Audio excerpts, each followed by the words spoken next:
দেখো বন্ধুরা, আমি আমার রান্নাঘরে চলে এসেছি। আমি আজকে তোমাদের সম্পূর্ণ নিরামিষ করে ওলের ডাঁটা রান্না করা দেখাবো। দেখো আমার কি কি লাগবে ওলের ডাঁটা রান্না করতে। এখানে নিয়েছি আমি, দেখো কিছুটা বড়িগুলোকে ভাজবো, ভেজে দেব। আর লাগবে আমার পটল আলু, লম্বা লম্বা করে পটল আলুটাকে কেটে নিয়েছি। আর এখানে দেখো একটু ওলের ডাঁটাগুলোকে আমি এই যে একটু এরকম করে লম্বা করে কেটে একটুখানি সেদ্ধ করে রেখেছি, অল্প একটু সেদ্ধ করেছি। এবার তোমরা এটাকে দেখতে থাকো। আমি প্রথমে কড়াই একটু তেল দিয়ে নিই।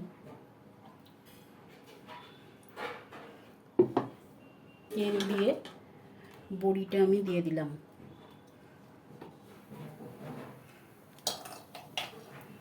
বড়িটা ভাজা হলেই দেখো আমার বড়িটা লাল লাল করে ভাজা হয়ে গেছে। এবারে তুলে নিচ্ছি।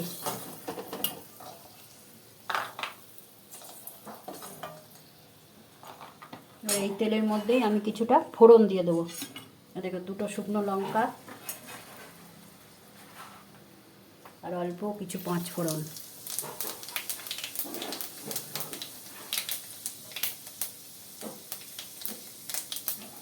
গন্ধ বেরিয়ে গেছে। এই যে আলু পটলটা দিয়ে দিলাম, এটা একটু ভেজে নেবো। এই দেখো তাহলে ভাজা ভাজা হয়ে গেছে আলুটা এবং পটলটা।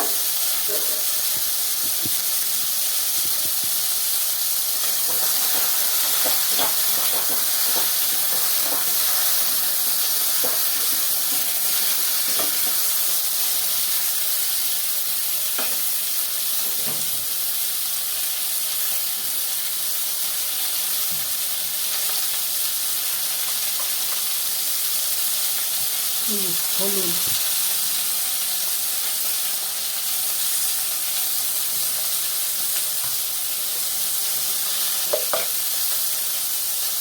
এই যে লবণ,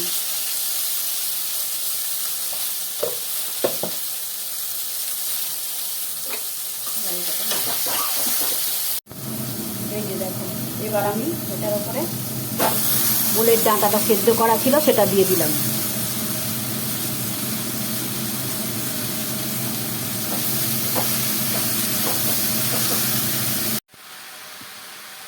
দেখো আমি একটু সর্ষে পোস্ত আর লঙ্কা একটু বেটে রেখেছি, এবার এটাকে দেবো এর ভেতরে।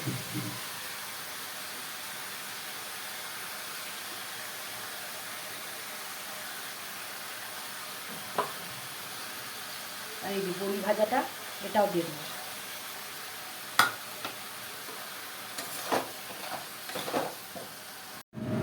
এবার কিছুটা মিষ্টি দিয়ে দেবো।